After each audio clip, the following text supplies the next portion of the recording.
My parents didn't even wait until dinner was finished. Plates were still on the table when my father leaned back, crossed his arms, and said it out loud, like it was a fact everyone had already agreed on. My brother was successful, responsible, someone they could rely on.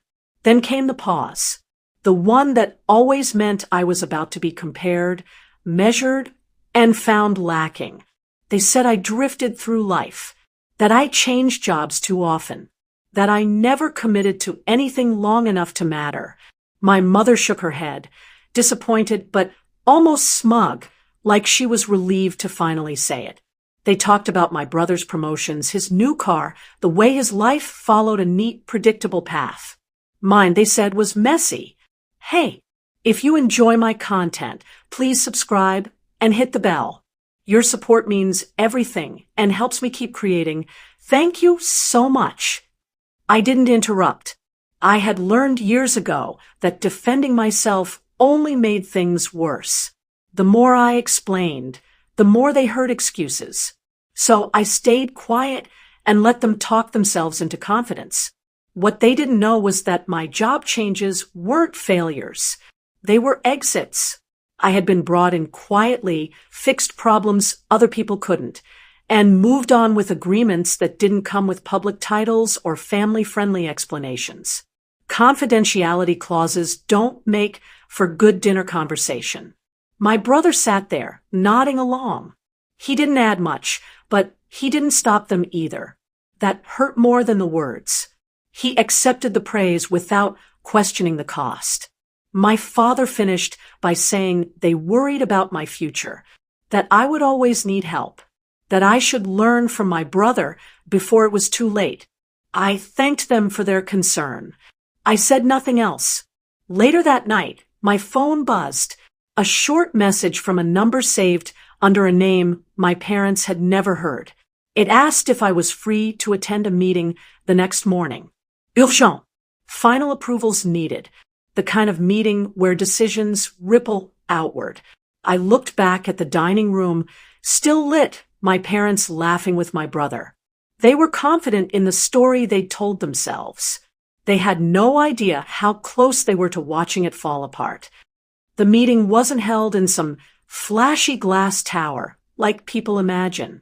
It was quiet, private, almost boring on the surface. That was intentional.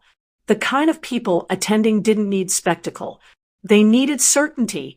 I arrived early, not to impress anyone, but because being early meant control. I reviewed documents one last time, signed where I needed to, and waited. One by one, they filed in. Board members, legal counsel, 2 senior partners who rarely showed up unless the outcome mattered. When the meeting started, there was no small talk. They went straight to the numbers. A division that had been bleeding money for years. Poor leadership. Inflated reporting. Familiar names came up.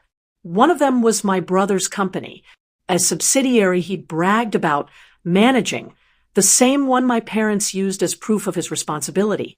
The room went quiet when I asked for the floor. I didn't raise my voice. I didn't posture. I laid out the findings. Internal audits, compliance failures, risks that could have triggered investigations if left untouched. I explained the options. Shut it down, sell it quietly, or replace leadership and absorb it fully under our structure. They asked for my recommendation. I said restructure, effective immediately, leadership removed. No exceptions. No one argued. By the time the meeting ended, decisions were locked. Legal would handle notifications. HR would handle transitions. All of it clean. All of it final. I didn't feel victorious. Just steady. This was the work. The part people never saw when they labeled me unreliable. That evening, my mother called. Her voice was sharp, confused. She asked if I had heard anything about my brother's workplace. Apparently, there were rumors. Executives called into emergency meetings. Projects frozen. I said I'd heard something vague. She sighed and said it was probably nothing, that companies like his didn't make sudden changes without warning. She told me my brother would be fine. He always was. The next day, he wasn't. He showed up at my place unannounced. No suit, no confident grin, just a stiff smile and tired eyes. He said they'd let him go. Restructuring, they called it, out of his control. He wanted to know if I knew anyone, if I could ask around. For the first time, our roles had flipped. I listened. I didn't gloat. I didn't explain. I told him I'd see what I could do. That night, my parents called again. This time together. Panic under the surface.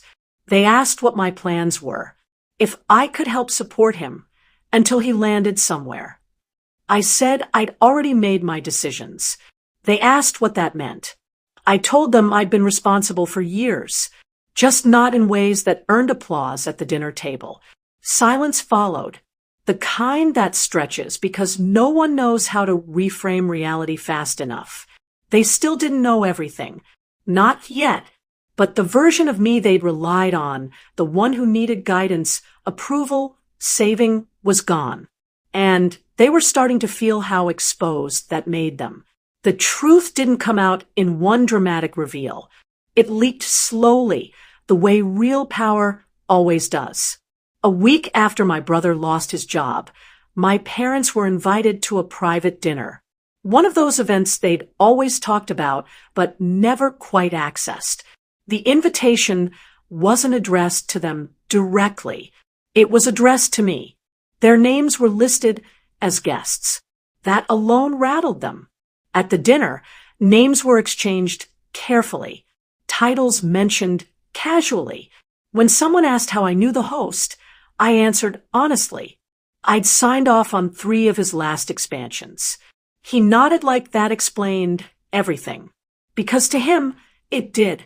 My parents sat stiff, smiles frozen. My mother barely touched her plate. On the drive home, my father finally asked the question he should have asked years earlier. What exactly do you do? I told him. Not with drama.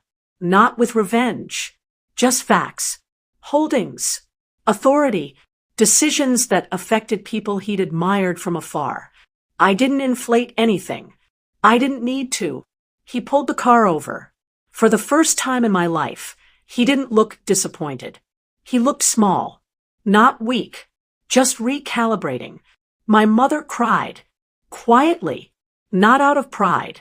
Out of grief for the story she'd told herself about who mattered in her family.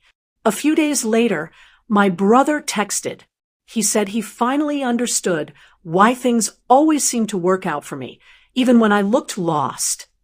He didn't apologize, but he didn't mock me either. That was new. I didn't fix his situation. I didn't offer him a role. I gave him something more honest. Distance. Space to figure himself out without leaning on a hierarchy that no longer existed. As for my parents, things changed, but not in the way people expect. They became careful around me, measured, polite, as if I were a guest they didn't quite know how to host. The power dynamic never flipped into warmth. It shifted into respect tinged with regret.